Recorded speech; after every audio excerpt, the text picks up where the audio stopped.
этом году в результате ДТП на дорогах республики погибли 258 человек. Это на 48 человек меньше, чем в прошлом году. Несмотря на положительную динамику, цифры потрясают. Так сказали сегодня на большом совещании в Кабмине. Наезд на пешеходов, нетрезвые водители, выезд на встречку – это и есть главные причины трагедий на дорогах.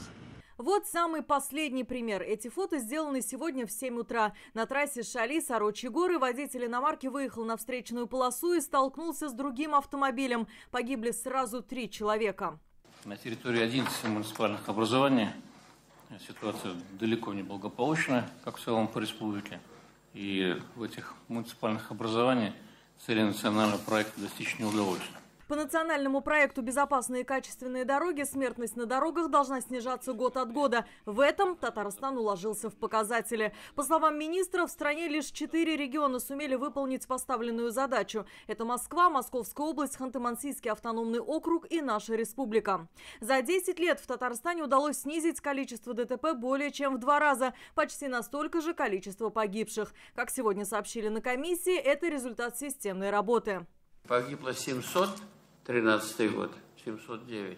Вот прошлый год 306. Есть районы, которые на самом деле эту тему очень серьезно рассматривают.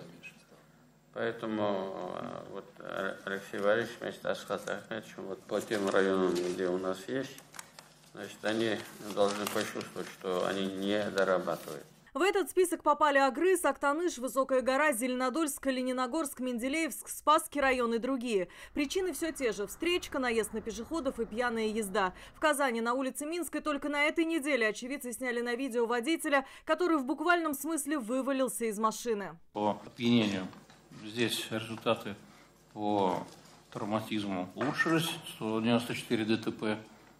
За 11 месяцев против 250 погибших, практически в 2 раза меньше стало, 29. Но сами цифры 13 тысяч, почти 13 тысяч выявленных пьяных за рулем, они сами за себя говорят, что проблема, она, к сожалению, у нас в республике никуда не ушла. Лидером по смертности на дорогах стал Менделеевский район. В этом году здесь погибли 9 человек. Есть претензии к работе местной комиссии БДД. Премьер-министр призвал к ответу главу района. Мы специально ездили в Китай, изучали опыт. И сейчас создаем ситуационный центр, который будет мониторить состояние дорог, значит, освещение, другие направления. Ну и в том числе обязательно включим и региональные дороги в этом вопросе. Потому что это самое, так скажем, у нас узкое место в части произошедших ДТП. По словам Рустама Минниханова, сейчас у республики 2 главных направления, по которым необходимо вести работу. Это выезд на встречную полосу и наезд на пешеходов. Мы максимально должны смотреть, где можно сделать разделительную полосу. Это первое. Второе, я согласен с Ханифом, освещенных населенных пунктах. Столько пешеходов мы теряем, в том числе и детей.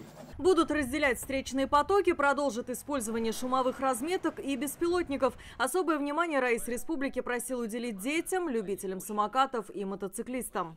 Жестко пресекать все эти, значит, похождения. Пусть нормально ездит, никто против мотоцикла ничего не имеет. Но там не соблюдает звуковой режим, не соблюдает это. Надо с ними жестко бороться. Еще один резерв в работе по снижению аварийности – неукоснительное соблюдение всех требований безопасности при проведении дорожно-строительных работ. Как показывает проведенный анализ, основными недостатками, выявленными на месте ДТП, являются отсутствие временных дорожных знаков и ограждений согласно утвержденной схеме организации дорожного движения, в темное время суток сигнальных огней. Для Татарстана установлен прогнозный показатель выполнения национального проекта «Безопасные и качественные дороги». Главное – снижение аварийности и сохранение жизни людей. Алия Хайрудинова, Данил Филатов, ТНВ, Казань.